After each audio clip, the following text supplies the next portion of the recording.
तालियों के साथ स्वागत कीजिए दिल्ली के मुख्यमंत्री अरविंद केजरीवाल का, जिनसे बातचीत के लिए मैं मंच पर बुलाना चाहूंगी राहुल सिन्हा को।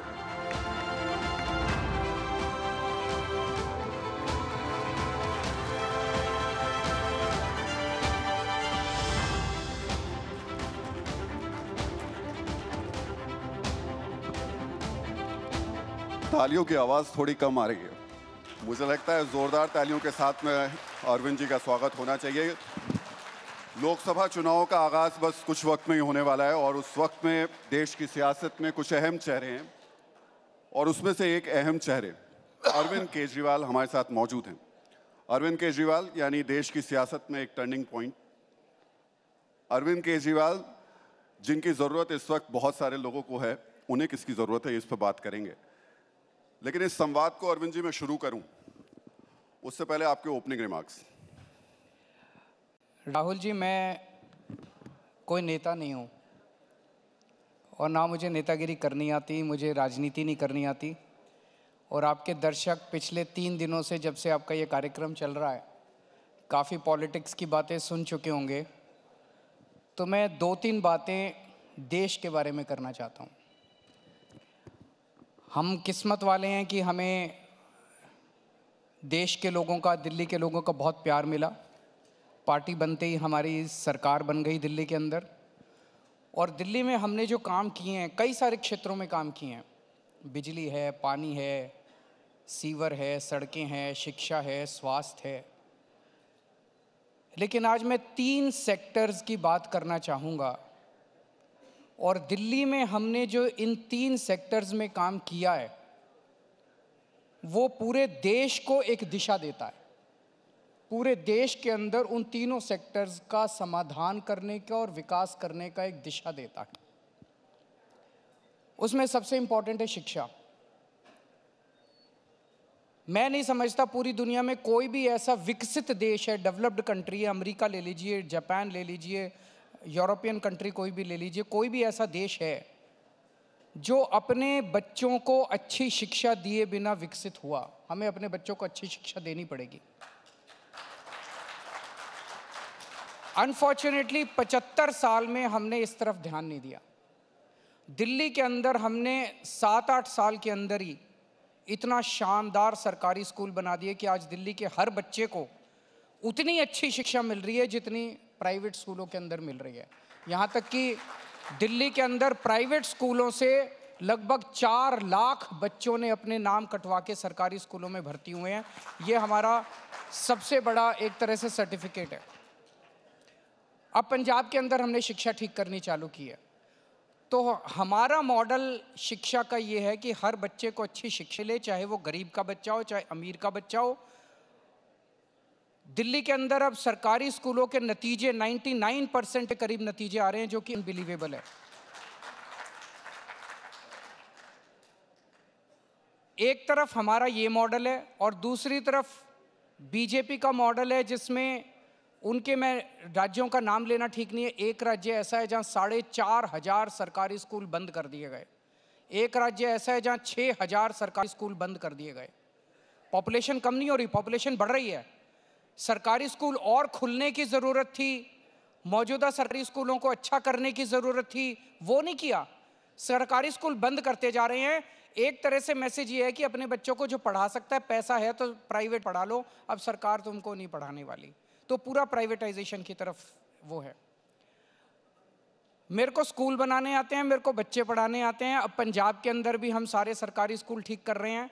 मैंने हिसाब लगाया है, देश के अंदर 10 लाख सरकारी स्कूल हैं जिसमें 17 करोड़ बच्चे पढ़ते हैं।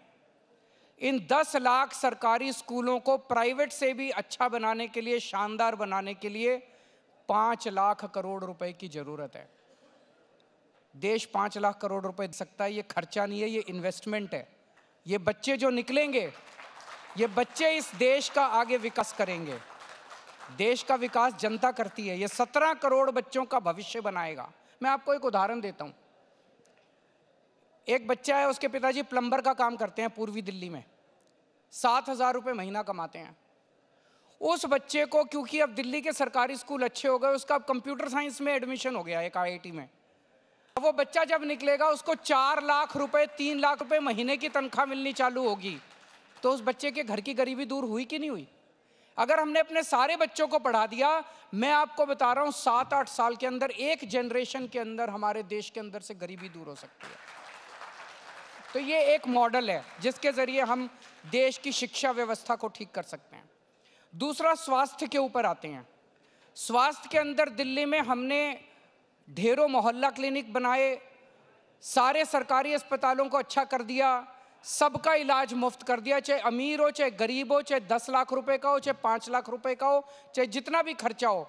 डिस्प्रिन हो वो भी फ्री, ब्लड टेस्ट हो वो भी फ्री, सर्जरी हो वो भी फ्री, कैंसर हो वो भी, सब चीजों का इलाज मुफ्त कर दिया हमने।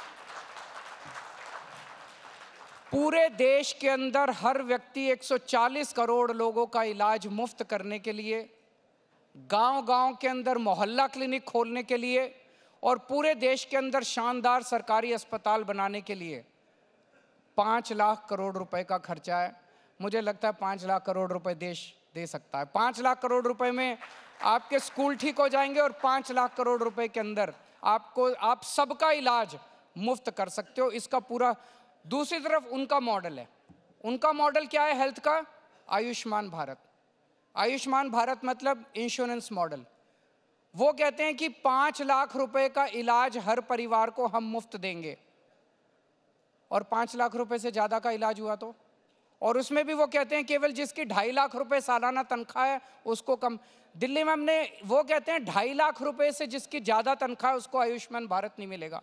दिल्ली में हमारा मॉडल है, हम सबको फ्री इलाज देते हैं, चाहे 4 लाख रुपए तनख्वाह वाला हो। वो कहते हैं हम 5 लाख रुपए तक का परिवार को इलाज देंगे। हम कहते हैं जितना, भगवान ना करे बीमार हो कोई, लेकिन बीमारी में जितना खर्चा आएगा हम सारा देंगे। और उनके मॉडल के अंदर इंश्योरेंस कार्ड दे देते हैं। अब उत्तराखंड के पहाड़ों में चले जाओ, उस कार्ड का क्या करेंगे? वहाँ अस्पताल ही नहीं है। तो देश में अस्पताल बनाने पड़ेंगे, गांव-गांव के अंदर मोहल्ला क्लिनिक खोलने पड़ेंगे, हेल्थ का इंफ्रास्ट्रक्चर क्रिएट करना पड़ेगा। वो हमारा मॉडल है। और तीसरी चीज, बिजली। आज दिल्ली के अंदर जब हमारी सरकार बनी 6-6, 7-7 घंटे के पावर कट लगते थे। आज दिल्ली के अंदर 24 घंटे बिजली आती है। 2 साल पहले जब हमारी पंजाब में सरकार बनी 10-10 घंटे के पावर कट लगते थे। आज पंजाब में 24 घंटे बिजली आती है। देश के अंदर ना किसानों को बिजली मिल रही, ना इंडस्ट्री को बिजली मिल रही, और 10-10, 12-12 घंटे के गांव में चले जाओ, गांव में तो बिजली है ही नहीं पूरे देश के अंदर। पूरे देश को आज ये जान के ताज्जुब होगा जब मैं आपको ये स्टैटिस्टिक्स बताने जा रहा हूं। हमारे देश के अंदर 4 लाख मेगावाट बिजली बनाने की क्षमता है। 4 लाख मेगावाट। और डिमांड कितनी है? Peak demand. गर्मियों में जब भारी गर्मी पड़ रही होती है, सारे एसी चल, पीक डिमांड हमारे देश की है 2 लाख मेगावाट। बिजली बनाने की क्षमता 4 लाख मेगावाट और बिजली खपत हमारी 2 लाख मेगावाट। तो बिजली तो बहुत ज्यादा बन रही है हमारे यहाँ। ये बिजली घरों में क्यों नहीं आ रही? पावर कट क्यों लग रहे हैं? इंडस्ट्री को बिजली क्यों नहीं मिल रही? खेती को बिजली क्यों नहीं मिल रही? आपके घर को बिजली क्यों नहीं आ रही? आ सकती है, नीयत की कमी है, मैनेजमेंट की कमी है। और आखिरी चीज, कुछ लोग मुझे कहते हैं केजरीवाल जी आप फ्री बिजली देते हो, फ्री, ये सस्टेनेबल नहीं है। हमने दिल्ली के लोगों को फ्री बिजली दे दी, पंजाब के लोगों को फ्री बिजली दे दी, बजट ठीक ठाक चल रहा है हमारा, कोई दिक्कत नहीं हो रही। पूरे देश के हर परिवार को 200-200 यूनिट बिजली फ्री देने के लिए 1.5 लाख करोड़ रुपए का खर्चा है बस। हर परिवार को मुफ्त बिजली मिल जाएगी। तो सारा 5 लाख करोड़ रुपए में बिजली ठीक, शिक्षा ठीक हो जाएगी, 5 लाख करोड़ रुपए में स्वास्थ्य ठीक हो जाएगा, और 1.5 लाख करोड़ में बिजली। 11.5 लाख करोड़ रुपए में अच्छी एजुकेशन मिल जाएगी, अच्छी हेल्थ केयर मिल जाएगी, बिजली 24 घंटे मिल जाएगी, बिजली फ्री मिल जाएगी। और 11 लाख करोड़ रुपए इन्होंने अपने दोस्तों के लोन माफ करे हैं। अगर वो दोस्तों के लोन माफ नहीं करते तो देखो कितने काम हो सकते थे। तो मेरे ओपनिंग रिमार्क्स तो इतने हैं, बाकी जो आप मुझसे पूछेंगे। फिर से मैं यही कहूंगा, मेरे को राजनीति करनी नहीं आती। इंजीनियर हूं, मैकेनिकल इंजीनियर हूं, IIT खड़गपुर से पढ़ा लिखा हूं। काम करवा लो मेरे से जितना देश की तरक्की के लिए मेरे को मौका दिया आप लोगों ने, आपका बहुत बहुत शुक्रिया। आप तो काम करना चाहते हैं अरविंद जी, लेकिन जो एजेंसीज काम करना चाह रही हैं आप उसमें सहयोग ही नहीं कर रहे हैं। ईडी जिसको लेकर के कहा जाता है कि उनका दावा है कि उनके पास में आपकी मोटी फाइल है, लेकिन अब आपके घर पे भी एक मोटी फाइल बन गई है जो लगातार उनके सम्मन आ रहे हैं। 8वां सम्मन आज आ गया। आप जा क्यों नहीं रहे ईडी के दफ्तर?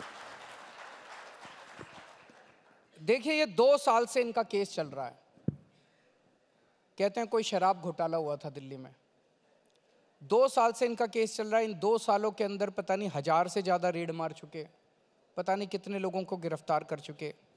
इनको अभी तक एक नए पैसे की रिकवरी नहीं हुई। पता नहीं कितने रेड मार चुके। मनीष जी के यहाँ कितनी बार रेड मार चुके, हमारे लोगों पे कितनी रेड मार चुके। मनीष जी अंदर हैं, सतेंद्र जैन अंदर हैं, विजय नायर अंदर हैं, सबके, संजय सिंह अंदर हैं, सबके यहाँ रेड हुई। किसी के यहाँ कोई एक पैसे की रिकवरी नहीं हुई, कहीं कोई रिकवरी नहीं हुई।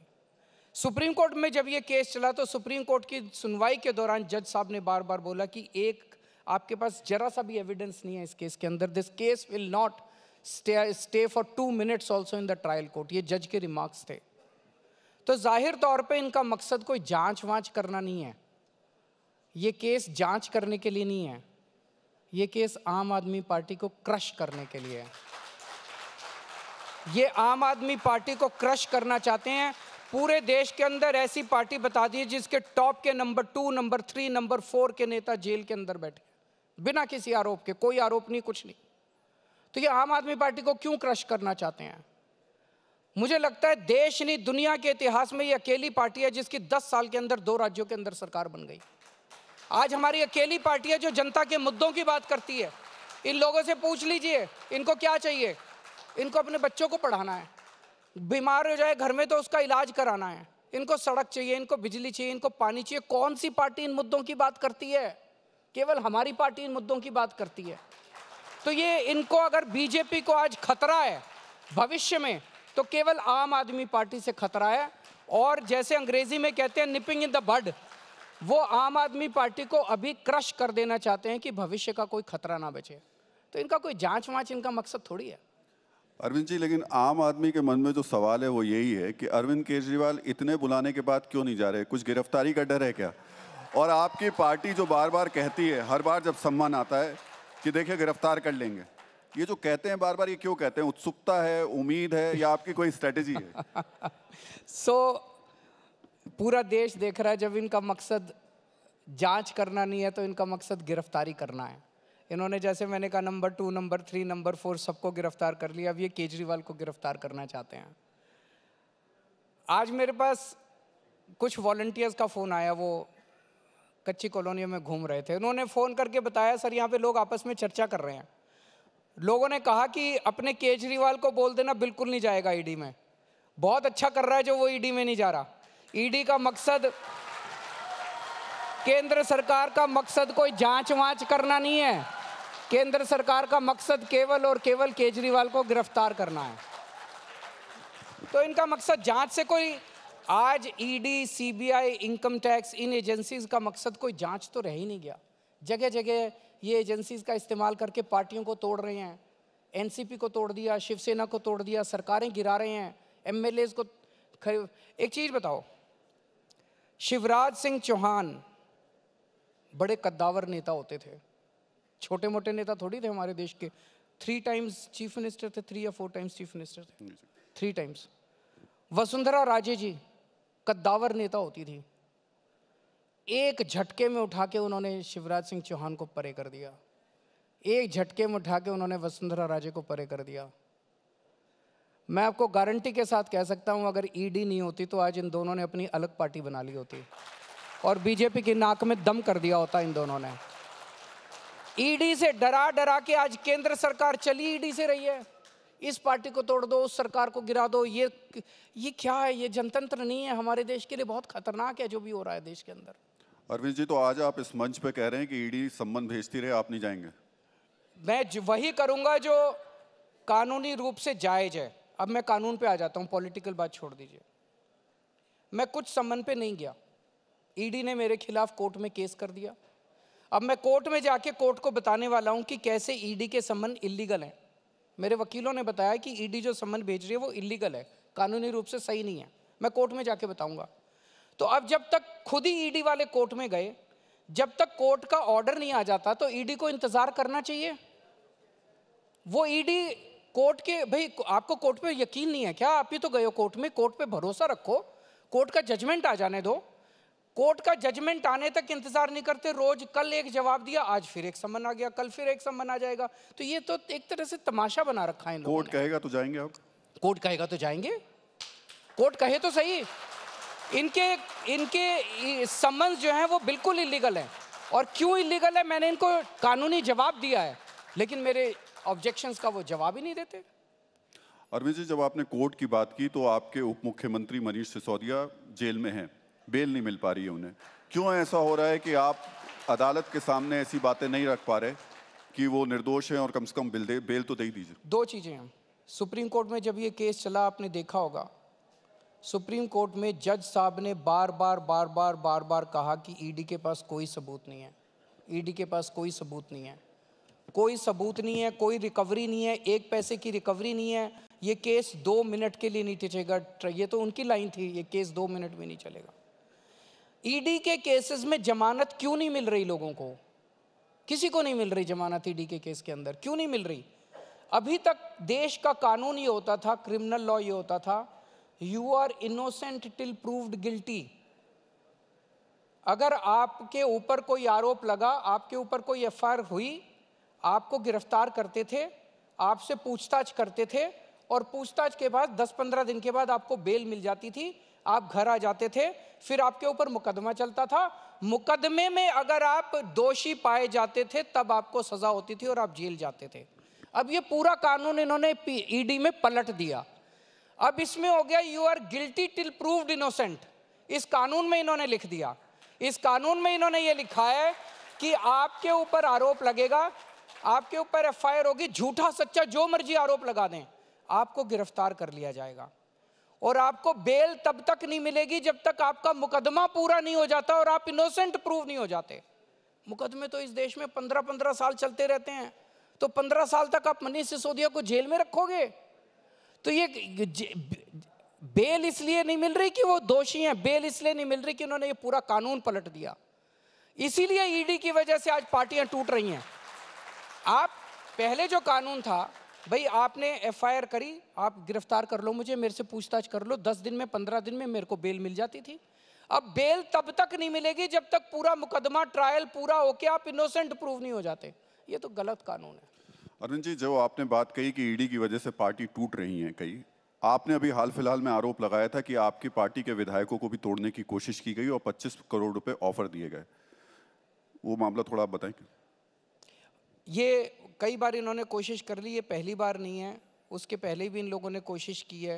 ये ऑपरेशन लोटस 2016-17 से चल रहा है इनका। ये कई बार इन्होंने हमारे एमएलएज को खरीदने की कोशिश की, हमारी पार्टी को ये तोड़ नहीं पा रहे हैं आज तक। इन हमारे एमएलएज, आपको याद होगा जब सबसे पहले हमारी सरकार बनी थी 28 एमएलए थे हमारे, 36 चाहिए थे, 8 की कमी थी, और इनके 32 थे, इनके बीजेपी के 32 थे, इनको केवल 4 एमएलए तोड़ने थे। 28 में से हमारे 4 एमएलए भी नहीं तोड़ पाए। इन्होंने बहुत कोशिश की उन दिनों में। तो ये कई बार कोशिश कर चुके हैं हमारी पार्टी तोड़ने की, हमारे एमएलए तोड़ने की, लेकिन हमारे लोग मजबूत हैं, हमारे साथ खड़े हो। हमने कोई गलत काम नहीं किया। राहुल जी, आज अगर किसी पे ईडी का, सीबीआई का शिकंजा होता है, अगर वो दोषी है, अगर उसने गलत काम कर रखा है, वो तुरंत बीजेपी में चला जाता है और उसको फिर सारी फाइलें उसकी रफा दफा हो जाती है। अगर कोई दोषी नहीं है मनीष सिसोदिया की तरह, तो उसको 10 बार कोशिश की जाती है बीजेपी ज्वाइन कराने के लिए, वो अड़ा रहता है, उसे पता है आज नहीं तो कल मैं बाहर तो आ ही जाऊंगा। तो आज ईमानदार की परिभाषा ये नहीं है कि आपको ईडी ने गिरफ्तार किया। आज ईमानदार की परिभाषा है ईडी के एक्शन के बाद अगर आप बीजेपी में चले गए तो आप बेईमान हो, और अगर ईडी के एक्शन के बाद भी आप डटे रहे और जेल चले गए, आप ईमानदार हो। इसका मतलब आपने कोई गलत काम नहीं किया।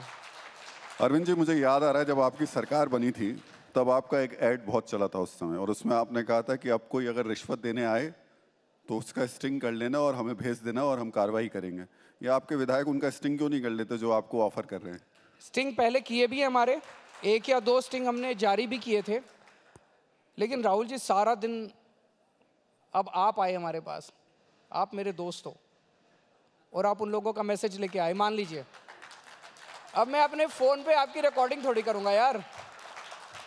आप मेरे पास मान लीजिए मैसेज लेके आए, आपने कहा अरविंद जी वो लोग आपसे बात करना चाहते हैं, वो कह रहे हैं कि मनीष को भी छोड़ देंगे, सतिंदर को भी छोड़ देंगे, संजय सिंह को भी छोड़ देंगे, आप ये इंडिया गठबंधन मत करो। अब मैं यार आपकी थोड़ी वो करूँगा, आप मेरी और आपकी तो दोस्ती है ना।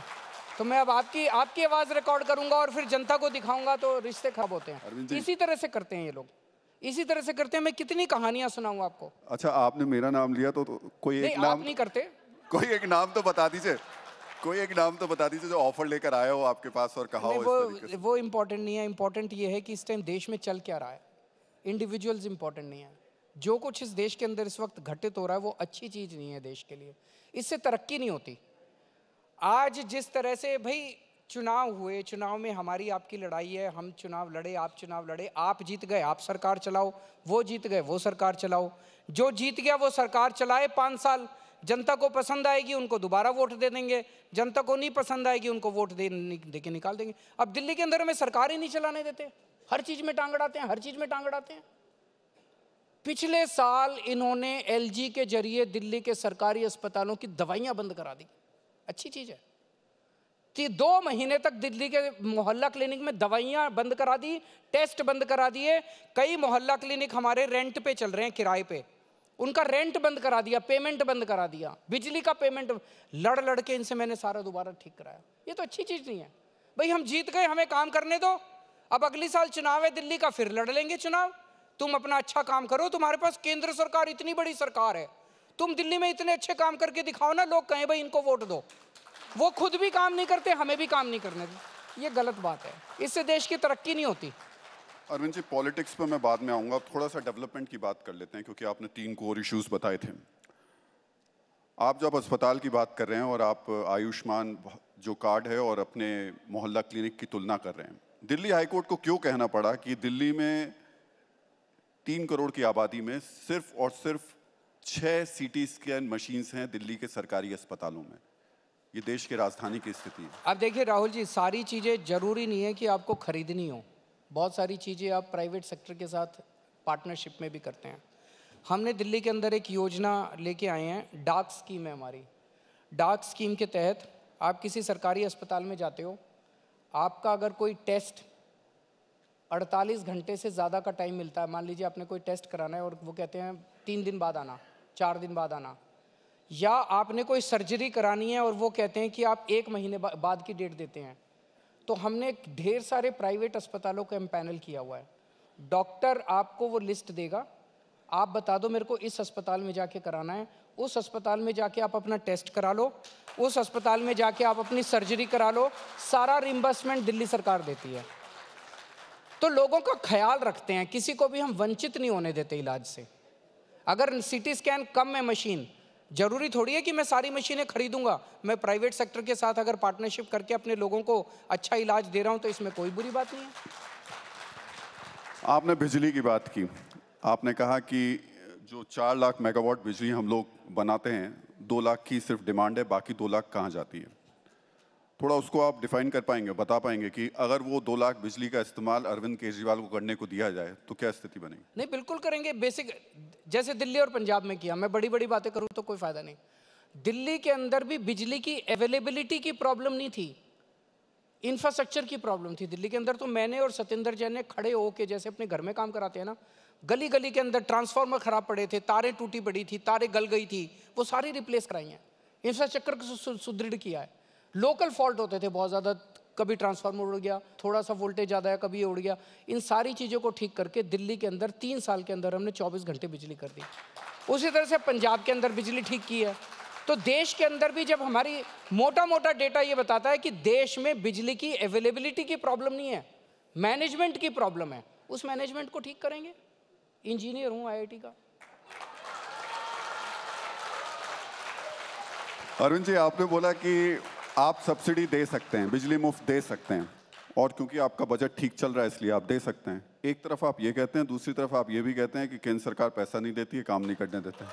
अगर केंद्र सरकार और पैसा दे, दिल्ली का बजट, जब से ये सीएजी की रिपोर्ट है 2017 की 18 की, जो कह रही है कि दिल्ली सरकार अकेली सरकार है पूरे देश के अंदर जो नफ़े में चल रही है, बाकी सारी सरकारें घाटे में चल रही हैं, नंबर एक। दूसरी चीज, सीएजी की रिपोर्ट कहती है जब से आम आदमी पार्टी की सरकार बनी है तब से हम नफ़े में चल रहे हैं, उसके पहले घाटे में चल रही थी दिल्ली सरकार। तो अकाउंट्स अच्छे आते हैं मेरे को, अकाउंट्स ठीक रखे हुए हैं, सारी सरकार नफ़े में चल रही है। लेकिन अगर और पैसा आएगा, जैसे कच्ची कॉलोनियों में हमने सारी कॉलोनियों के अंदर अभी हमने पानी, लगभग 1792 कॉलोनियाँ हैं कच्ची, 1650 कॉलोनियों के अंदर हमने पानी पहुँचा दिया है। अब सारी कच्ची कॉलोनियों में सड़कें बना रहे हैं, लगभग 900 के करीब कॉलोनियों के अंदर सड़कें बन गई है, बाकियों में बन रही है। सभी कॉलोनियों के अंदर सीवर की पाइपलाइन डाल रहे हैं। अगर और पैसा आएगा तो ये 1 साल के अंदर काम हो जाएगा, अगर कम पैसा आता है तो 2 साल लग जाते हैं, 3 साल। तो पैसा अगर आएगा तो इंफ्रास्ट्रक्चर पे खर्च हो सकता है, और पैसा आएगा तो पैसा तो आ अच्छा रहा एक चीज बताइए, देश के अंदर बॉम्बे के बाद सेकंड नंबर पे सबसे ज्यादा इनकम टैक्स दिल्ली देती है, दिल्ली वाले देते हैं, आप लोग देते हैं सबसे ज्यादा इनकम टैक्स केंद्र सरकार को। 2 लाख करोड़ रुपए, 2 लाख करोड़ रुपए इनकम टैक्स दिल्ली वाले देते हैं केंद्र सरकार को। और बदले में केंद्र सरकार से क्या मिलता है साल का? 325 करोड़। तो ये तो चूसने वाली बात हुई ना भाई। हम एक ग्रोथ इंजन है, देश का एक ग्रोथ इंजन है। सोना देने वाली मुर्गी है, सोने के अंडे देने वाली मुर्गी का गला ही घोट दोगे तो फिर वो अंडे कैसे देगी? तो यार उसको, मुर्गी को अच्छा खिलाओ पिलाओ थोड़ा सा। अगर 2 लाख करोड़ रुपए हम देते हैं, 2 लाख करोड़ रुपए में से आप 20,000 करोड़ तो हमारा हक बनता है, 20,000 करोड़ रुपए तो दिल्ली वालों को मिलने चाहिए वापस उसमें से। बाकी आप, देश गरीब है हम मानते हैं, बाकी आप पूरे देश में बांट दो। दिल्ली वालों को उसमें से 20,000 करोड़ तो देना बनता है, 325 करोड़ रुपए देते हैं। बताओ मैं क्या गलत मांगता हूं उनसे? अरविंद जी, मेरा जो अगला सवाल है वो भी थोड़ा उलझा हुआ सा है। ये हकीकत है कि दिल्ली में लोगों की जो प्रति व्यक्ति आय है वो 14% बढ़ी है, राष्ट्रीय औसत से 158% ज़्यादा हुई है। बहुत अच्छा कमा रहे हैं दिल्ली वाले, लेकिन पॉल्यूशन की वजह से इंडस्ट्री यहाँ नहीं आ रही, फिर कमा कहाँ से रहे हैं? देखिए, इंडस्ट्री जो नॉर्मल इंडस्ट्री है वो वैसे भी दिल्ली के अंदर कम है।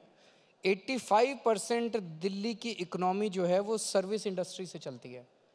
जो ये पोल्यूटिंग इंडस्ट्री जो होती थी वो वैसे भी दिल्ली के बाहर भेज दी गई थी कई साल पहले सुप्रीम कोर्ट के ऑर्डर्स के तहत।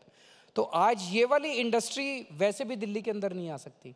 सर्विस इंडस्ट्री आ सकती है, वो आ रही है, काफ़ी बड़े पैमाने पे आ रही है। और जब से हमारी सरकार आई है जो कि ईमानदार सरकार है, जिसके अंदर रेड टेपिज्म नहीं है, तो बहुत बड़े स्तर के ऊपर इकोनॉमिक एक्टिविटी, आपने खुद ही कहा कि प्रति व्यक्ति आय बढ़ रही है। प्रति व्यक्ति आय तो तभी बढ़ेगी ना जब इकोनॉमिक एक्टिविटीज़ बढ़ रही हैं दिल्ली के अंदर। और इकोनॉमिक एक्टिविटीज़ क्यों बढ़ रही हैं, उसका एक बेसिक सबसे सिंपल आसान तरीका समझाने का है। 2 काम किए हैं हमने एक आम आदमी के हाथ में पैसा दिया है। कैसे पैसा दिया है? उसकी बिजली मुफ्त कर दी, उसका पानी मुफ्त कर दिया, उसका बसों का किराया महिलाओं का मुफ्त कर दिया, उसका शिक्षा मुफ्त कर दी बच्चों की, उसका इलाज मुफ्त कर दिया। 5 बड़ी चीज़ें। अभी मैंने एक सर्वे कराया था कई वॉलंटियर्स को भेज के, कम से कम नहीं तो हर महीने 5 से 10 हज़ार रुपये महीना हर परिवार का बचने लगा है। अगर आपके हाथ में 10 हज़ार रुपये महीना एक्स्ट्रा इनकम आएगी तो आप फिर उससे सामान खरीदोगे, बच्चों के लिए और सब्जी खरीदोगे, बच्चों के लिए खाने पीने की चीज़ें खरीदोगे, कपड़े खरीदोगे, घर का सामान खरीदोगे। इससे इकोनॉमी के अंदर डिमांड बढ़ती है, और जब इकोनॉमी में डिमांड बढ़ती है तभी इकोनॉमिक ग्रोथ होती है। दूसरा, हमने आने के बाद दिल्ली के अंदर मिनिमम वेज पहले 7,000 या 8,000 होता था, हमने आते ही 15,000 कर दिया, डबल कर दिया मिनिमम वेज। जब मजदूरों के हाथ में पैसा आएगा तो वो पैसा खर्चेगा मार्केट में जाके, और जब पैसा खर्चेगा तो डिमांड क्रिएट होती है और उसी से इकोनॉमिक ग्रोथ होती है।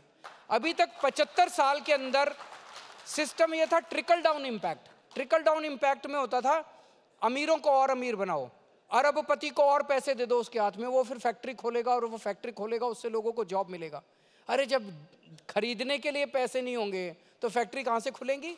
पहले खरीदने के लिए डिमांड तो चाहिए इकोनॉमी के अंदर, वो डिमांड हम लोगों ने क्रिएट की है दिल्ली के अंदर। आज पूरे देश में सबसे कम महंगाई दिल्ली के अंदर है। क्यों? हमारी बिजली फ्री, पानी फ्री, बसों का किराया फ्री, शिक्षा फ्री, स्वास्थ्य फ्री। तो ये दिल्ली केंद्र सरकार का डेटा है। एवरेज पूरे देश में महंगाई दर 6% है। उत्तर प्रदेश में, गुजरात में 7.5% है। दिल्ली के अंदर महंगाई दर 3% है, सबसे कम है देश के अंदर। अरविंद जी, जो सवाल मैं आगे आपसे पूछने वाला हूँ वो सवाल आप पर भी है, वो सवाल हमारे ऊपर मीडिया पर भी उठता है। इसलिए उठता है क्योंकि जब साल में एक बार पॉल्यूशन आता है तो हमें भी पॉल्यूशन की याद आती है, वरना मीडिया भी भूल जाता है। पॉल्यूशन एक बहुत बड़ी समस्या है दिल्ली के लिए। आपके दोनों स्टेट्स हैं, दिल्ली भी और पंजाब भी, जहाँ से ये दोनों समस्या बनी हुई है। आप इलेक्ट्रिक बसेस लेकर आए हैं, लेकिन कोई परमानेंट सॉल्यूशन होगा? क्योंकि फिर अगली बार वैसी स्थिति बनेगी और कोई ऐसे कॉन्क्रीट प्लान दिखाई नहीं देते हैं हमें, ना सेंटर की तरफ से दिखाई देता है, ना आपकी तरफ से कोई दिखाई देता है। तो दो चीजें, एक तो बाकी साल के दौरान सर्दियों में समस्या ज़्यादा होती है पोल्यूशन की। इस वक्त अगर आप देखें तो पोल्यूशन रीजनेबली कंट्रोल्ड लेवल में है। इस टाइम पोल्यूशन ज़्यादा नहीं है दिल्ली के अंदर। लेकिन जब वो अक्टूबर नवंबर आता है और पराली जो हरियाणा पंजाब से आके जलती है और यहाँ पे धुआं आता है, उस टाइम बहुत ज़्यादा बढ़ जाता है। तो मान साहब जो हैं पंजाब के अंदर, कई सारे उन्होंने स्टेप्स उठाए हैं। इस साल बताया जा रहा था कि 30% पोल्यूशन कम हुआ है, लेकिन 30% पोल्यूशन कम होना सेटिस्फैक्ट्री नहीं है, हमें पोल्यूशन ख़त्म करना है। तो कई सारे स्टेप्स लिए जा रहे हैं। दिल्ली सरकार अपने लेवल पे ले रही है कि हम इंटरनल सोर्सेज को कम करें, और वो पंजाब के स्तर के ऊपर ले रहे हैं। मुझे उम्मीद है कि ये 75 साल पुरानी प्रॉब्लम है, साल 2 साल और लगेंगे लेकिन ठीक हो जाएगा। मुझे पूरी उम्मीद है कि ठीक हो जाएगा। मतलब आप कह रहे हैं कि अगले 2 साल में दिल्ली में पॉल्यूशन की समस्या काफ़ी कम होगा, काफ़ी कम होगा। ये एक खासकर इन 2 महीनों के दौरान। तो अब पराली की धुंध से हटके राजनीतिक धुंध की तरफ चलते हैं। ये जो इंडिया गठबंधन पे धुंध छाई हुई थी, ये साफ हो गई? मैं समझता हूँ कि कुछ मूवमेंट शुरू हुआ है, लेकिन मैं सेटिस्फाइड नहीं हूँ। मुझे लगता है कि काफ़ी पहले काफ़ी सारी एक्टिविटीज़ करनी चाहिए थी और हम लोगों ने नहीं की, तो ये ठीक नहीं हुआ। अगर समय रहते, काफ़ी पहले अगर हम तेज़ी से काम करते, एक्टिविटी करते, तो नतीजे बहुत अच्छे और हो सकते थे। कहाँ, किसकी तरफ से चूक रह गई? देखिए, अगर इंडिया गठबंधन को लीड कांग्रेस कर रही है, कांग्रेस को इनिशिएटिव लेना चाहिए था। काफ़ी कमी रह गई उधर। आप कह रहे हैं कि कांग्रेस अगर पहले इनिशिएट लेती तो आज तस्वीर कुछ और होती। बिल्कुल। आपका गठबंधन तो अभी हाल फिलहाल हुआ है, वो सही तरीके से आप मान के सीट शेयरिंग अच्छी हो गई है, ठीक हो गई है। कहाँ आप मानते हैं कि कांग्रेस अगर थोड़ा सा बड़ा दिल दिखाती तो गठबंधन और मजबूत होता? मुझे लगता है ये मंच नहीं है जिसमें हम एक दूसरे की कमियां निकालें। अभी ये है कि जितना बचा है इसको मैक्सिमाइज कैसे कर सकते हैं। जो भी आज है, जितना भी आज है, इसको मैक्सिमाइज करके रिजल्ट्स को मैक्सिमाइज कैसे कर सकते हैं, उस पर चर्चा होनी चाहिए। अरुण जी, क्योंकि आपकी टक्कर जिन लोगों से है, यानी कि बीजेपी से है, वो अपना टारगेट 400 पार बता रहे हैं। 370 अकेले बीजेपी बात कर रही है। वो तो बकवास कर रहे हैं।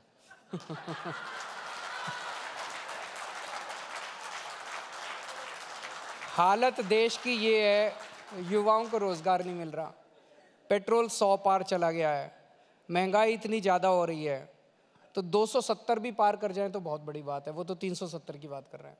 मतलब आप कह रहे हैं कि पूर्ण बहुमत भी नहीं मिल पाएगा? मतलब हालत तो देश के अंदर, हालत तो यही है। नाराज़गी, केंद्र सरकार से नाराज़गी इतनी ज़्यादा है कि एक वो इंडिया शाइनिंग भी हुआ था। इंडिया शाइनिंग में भी उन्होंने कहा था देश बड़ी तरक्की कर रहा है, और ये और वो लोगों ने बता दिया तरक्की कितनी कर रहा है। तो आज भी ये वही माहौल बनाने की कोशिश कर रहे हैं कि ये विश्व गुरु बन गए हैं, ये कर रहे हैं, वो कर रहे हैं। आम आदमी की ज़िंदगी के अंदर ज़रा सा भी सुधार नहीं हो रहा है। एक फॉल्स परसेप्शन क्रिएट किया जा रहा है, इवेंट मैनेजमेंट हो रहे हैं। जनता की ज़िंदगी जब तक नहीं सुधरेगी तब तक कैसे काम चलेगा? अरविंद जी, राम मंदिर का मुद्दा तो प्रभावित करेगा? नहीं, अच्छा है, राम मंदिर होना चाहिए। हमने भी उस टाइम, मैं भी गया था अपने पेरेंट्स को लेके, अपनी पत्नी को लेके। मान साहब भी गए थे, मान साहब भगवंत मान जी अपनी माता जी को और अपनी पत्नी को लेके गए थे। सबकी श्रद्धा है, 140 करोड़ लोगों की श्रद्धा है राम मंदिर के अंदर। पर राम मंदिर के नाम पे वोट नहीं मांगने चाहिए, वो गलत बात है। पर्सनल श्रद्धा की बात है। मैं राम जी का भक्त हूँ, मैं हनुमान जी का भक्त हूँ, मैं शिव जी का भक्त हूँ, ये मेरी पर्सनल श्रद्धा है, सबको अधिकार है। 2014 के जो अरविंद केजरीवाल थे, वो जब बात करते थे तो बिजली, पानी, शिक्षा, इन सब की बात करते थे। 2023 तक आते आते अरविंद केजरीवाल सॉफ्ट हिंदुत्व की बात करने लगे। उन्हें भी मंदिर में, उन्हें भी पूजा पाठ करते हुए दिखाना पड़ा। ना, बिल्कुल नहीं है। आप मुझे जानते नहीं हो। मैं तो बहुत पहले से जानता हूँ ना, आपको। आप मेरे को मैंने कभी आपको बताया ही नहीं कि मैं किस किस की भक्ति करता हूँ, किस किस की भक्ति नहीं करता। ना आपने कभी मेरे से पूछा और ना कभी मैंने आपको बताया। आप मेरे घर आते तो मैं आपको बताता कि ये हमारे घर में मंदिर है, यहाँ पे मैं अपने माता पिता के साथ, पत्नी के साथ यहाँ पूजा करता हूँ। अब अगर मैं राम मंदिर चला गया, मैंने तो कोई उसका ढिंडोरा नहीं पीटा चारों तरफ, मैं तो गया और आ गया भक्ति करके, ना मैंने कोई ढिंडोरा पीटा। तो मैं अगर वहाँ चला गया, पूजन कराया, उनका आशीर्वाद ले आया भगवान जी का, तो इसमें क्या गलत है? कहते हैं ये सॉफ्ट हिंदुत्व है। ये मेरी अपनी श्रद्धा है, मेरी अपनी भक्ति है। ये कोई हिंदुत्व, सॉफ्ट हिंदुत्व, हार्ड हिंदुत्व, ये टर्म्स तब आती हैं जब आप हिंदुत्व के ज़रिए वोट लेने की कोशिश करते हैं, जब आप हिंदुत्व के ज़रिए अपने भक्ति की नुमाइश करते हैं, जब आप, वो सही नहीं है। अरविंद जी, एक सवाल जरूर जो कि इस वक्त हर आम आदमी के मन में है। आपने जो गठबंधन कांग्रेस से किया, एक वक्त था जब आपने कांग्रेस पर ही कहा था कि ये पार्टी सही नहीं है, करप्शन के चार्जेस लगाए, फिर उसी कांग्रेस से गठबंधन करने की वजह? आज देश की हालत इस समय समय अलग होता है, हर समय अलग होता है, परिस्थितियां अलग होती हैं। आज देश की हालत इस तरह है कि जिस किस्म की केंद्र सरकार है, उस सरकार ने पूरे देश का बेड़ा गर्क कर दिया है। एक तरफ लोग दुखी हैं और दूसरी तरफ जनतंत्र के ऊपर पूरी तरह से प्रहार हो रहा है। इस वक्त सब लोगों को साथ आके, केवल बात कांग्रेस की नहीं, 140 करोड़ लोगों को साथ आके ये केंद्र से सरकार हटाने की ज़रूरत है। स्कूलों की थोड़ी बात कर लेते हैं। स्कूलों की जो व्यवस्था दिल्ली में लागू की गई, जब हम पूरे देश की स्कूलों में देखते हैं तो अभी एक रिपोर्ट आई थी जिसमें गुजरात को थोड़ा सा बेहतर बताया गया था स्कूलों के मामले में। ऐसा क्यों? वो रिपोर्ट मैंने तो नहीं देखी। ऐसी कौन सी रिपोर्ट है जो गुजरात के, मैं भी गया था स्कूलों में। अच्छा, एक चीज़ बताओ, प्रधानमंत्री जी को जब गुजरात के सरकारी स्कूल में जाके फ़ोटो खिंचवानी थी, उनको एक स्कूल पूरे गुजरात में ऐसा नहीं मिला जो फ़ोटो खिंचवाने लायक था। फिर एक टेम्पोरेरी टेंट के अंदर एक क्लासरूम बनाया गया, आर्टिफिशियल क्लासरूम बनाया गया, जिसमें 4 बच्चों को बिठाया गया और वहाँ पे उनको फ़ोटो खिंचवानी पड़ी। कहाँ से गुजरात के स्कूल अच्छे हो गए? ये अपनी रिपोर्ट बना लेते हैं, बिकॉज इन्हीं की अपनी सरकार है। सेंट्रल गवर्नमेंट की रिपोर्ट होगी, सेंट्रल गवर्नमेंट। हाँ, सेंट्रल गवर्नमेंट की रिपोर्ट। लेकिन उसी सेंट्रल गवर्नमेंट की रिपोर्ट आपने पहले भी कोट की थी अरविंद जी। पर उन स्कूलों की बात जरूर कर लेते हैं जिन स्कूलों को लेकर के आप काम कर रहे हैं। आपने अभी तक जो काम किया वो तो ठीक है, भविष्य की रणनीति क्या है उसको लेकर? क्या भविष्य की रणनीति उन स्कूलों को लेकर आपकी? नहीं, भविष्य के अंदर अब हमारे जितने सरकारी दिल्ली सरकार के स्कूल थे, कुछ एक छोड़ के बाकी सारी स्कूलों का इंफ्रास्ट्रक्चर बहुत अच्छा हो गया। जो बच गए उनको करेंगे। एमसीडी अब हमारे पास आई है। एमसीडी के लगभग 1800 प्राइमरी स्कूल हैं, उनकी भी हालत बहुत ख़राब है। नेक्स्ट स्टेज में उनको सबको ठीक करना है, उनको बेहतर बनाना है। और स्कूलों के अंदर अब इंफ्रास्ट्रक्चर ठीक कर दिया, टीचर्स को मोटिवेट कर दिया। अब करिकुलम जो है उसके ऊपर चर्चा चल रही है। आपको जान के ताज्जुब होगा कि हम 11वीं और 12वीं के बच्चों को बिजनेस करना सिखा रहे हैं, 11वीं 12वीं के स्कूल के बच्चों को। हमारा ये मानना है कि देश के अंदर बेरोजगारी तब तक ठीक नहीं हो सकती जब तक हमारे बच्चे जो निकलते हैं, कोई बीएससी करके निकल रहा है, कोई बीए करके निकल रहा है, कोई बीकॉम करके निकल रहा है, कोई एलएलबी करके निकल रहा है, और हर बच्चा निकलने के बाद नौकरी ढूंढ रहा है। इतनी नौकरियां कहाँ से आएंगी? हमें अपने बच्चों को बिजनेस करना सिखाना है ताकि वो स्कूल से निकलने के बाद नौकरी ढूंढने वाला नहीं, नौकरी देने वाला बने। वो हम सिखा रहे हैं। आपको जान के वहाँ पे अब हमारे लगभग 2.5 लाख बच्चे हैं 12वीं क्लास के अंदर पूरे सिस्टम में। हर बच्चे को हम 2-2 हज़ार रुपये देते हैं और उनको कहते हैं कोई बिजनेस आइडिया सोचो। तो 5 बच्चे 10 बच्चे इकट्ठे हो जाते हैं, तो 10 बच्चे इकट्ठे हो गए तो उनके 20,000 रुपये हो गए। वो फिर कोई बिजनेस आइडिया सोचते हैं, उसको मार्केटिंग करते हैं, फेसबुक पे, व्हाट्सएप पे अपना माल बेचते हैं। फिर हम बड़े बड़े देश के उद्योगपतियों को लाके उन बच्चों से प्रेजेंटेशन कराते हैं। वो बच्चे प्रेजेंटेशन करके उन उद्योगपतियों से अपना लोन रेज करते हैं। 11वीं के बच्चे, 12वीं के बच्चे, सरकारी स्कूलों के बच्चे। आपको जान के एक ताज्जुब होगा, एक बच्ची से जब हम एक टीम से जब हम प्रेजेंटेशन ले रहे थे, वो टीम की बच्ची कहती है प्रेजेंटेशन देते टाइम कि सर अब मैंने लगभग 30 लोगों को, युवाओं को रोजगार दे दिया है, अब अगली स्टेज के अंदर हम IIT दिल्ली में जा रहे हैं रिक्रूटमेंट करने के लिए। 12वीं की बच्ची, दिल्ली के सरकारी स्कूल की बच्ची कॉन्फिडेंस के साथ कह रही है कि मैं कैंपस इंटरव्यू करने के लिए IIT दिल्ली जा रही हूं। देश के लोगों को रोजगार तो तभी मिलेगा जब हमारे बच्चों को हम, तो ये करिकुलम को लेके अब हम नए नए एक्सपेरिमेंट्स कर रहे हैं अपने स्कूलों के अंदर। करिकुलम में जब आप चेंजेस कर रहे हैं तो इतिहास की किताब तो नहीं बदलेंगे आप? नहीं, इतिहास की किताब नहीं बदली, लेकिन जैसे अभी हमने हैप्पीनेस करिकुलम किया, खुश कैसे रहना है, तो हर क्लास के अंदर रोज सुबह 45 मिनट पहले 45 मिनट मेडिटेशन होती है, उनको इंस्पायरिंग कहानियां सुनाई जाती है। और आपको जान के ताज्जुब होगा, जब वो ट्रंप साहब आए थे देश में, उनकी वाइफ मेलेनिया ट्रंप, वो दिल्ली के सरकारी स्कूल के हैप्पीनेस क्लास अटेंड करके गई थी हमारी। उसने वहाँ सुना हुआ था, अमेरिका में सुना था कि दिल्ली के सरकारी स्कूलों में कोई हैप्पीनेस क्लास चलती है जो बहुत अच्छी है। वो आई, उसने 45 मिनट पूरी हैप्पीनेस क्लास अटेंड की थी। अरविंद जी, फिर से थोड़ा सा पॉलिटिकल सवाल मैं ज़रूर पूछूंगा। थोड़ी देर पहले इसी मंच पर असदुद्दीन ओवैसी साहब थे और आपका जब जिक्र आता है तो वो आपको बीजेपी का छोटा रिचार्ज कहते हैं। उनको कहने दो यार, उनकी क्या सच्चाई है सारा देश जानता है। आप उनको सीरियसली, आप उनको अपने मंच पे बुलाते ही क्यों हो? उनके प्रश्नों के जवाब नहीं देने मुझे। पर आप उनको अपने गठबंधन में शामिल क्यों नहीं करते? वो भी तो बीजेपी के विरोध में ही रहते हैं। हाँ, वो तो बीजेपी के साथ ही मिले हुए हैं। सब लोग जानते हैं कि उनको बीजेपी वोट काटने के लिए इस्तेमाल करती है। ममता बनर्जी जिस तरीके से शुरुआत में आई और कांग्रेस का भी उनके साथ में जिस तरीके से अभी गतिरोध बना हुआ है, बहुत हद तक अभी बहुत क्लैरिटी नहीं हो रही है। आपको लग रहा है अरविंद जी, नीतीश कुमार का जाना, ममता से उस तरीके से बातचीत ना हो पाना, यूपी में तो हो गया, आपसे हो गया, ये आपके लिए वो जादुई आंकड़ा नहीं ला पाएगा जो आप उम्मीद कर रहे हैं? मैं उम्मीद करता हूं कि आने वाले समय में जो भी कड़वाहट है या जो भी ऑब्स्टेकल्स हैं वो दूर होंगे और बाकी भी जितने पार्टनर्स हैं उनके साथ भी सीट शेयरिंग अच्छे माहौल में पूरी होनी चाहिए। आपने तो बातचीत की है, मामला फंसता कहाँ है, पे किस जगह जाकर फंस जाता है? देखिए, अंदर 10 तरह के वो होते हैं, यहाँ चर्चा नहीं की जा सकती, लेकिन सब लोगों को बैठ के एक अच्छे माहौल के अंदर देश को बचाने के लिए ये करना चाहिए। अरविंद जी, बहुत बहुत शुक्रिया, बहुत बहुत थैंक यू सो मच। और सम्मेलन में आने के लिए एक बार जोरदार तालियों के साथ में बहुत बहुत शुक्रिया। अरविंद जी रुके रहिए मंच पर।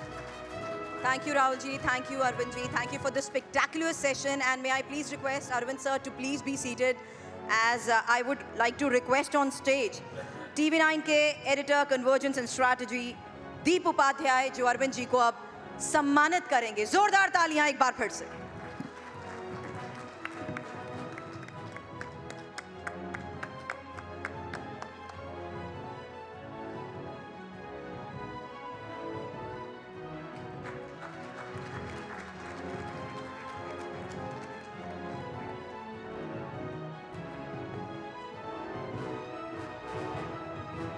तालियां रुकनी नहीं चाहिए। बहुत बहुत शुक्रिया हमारे सभी खास मेहमानों का।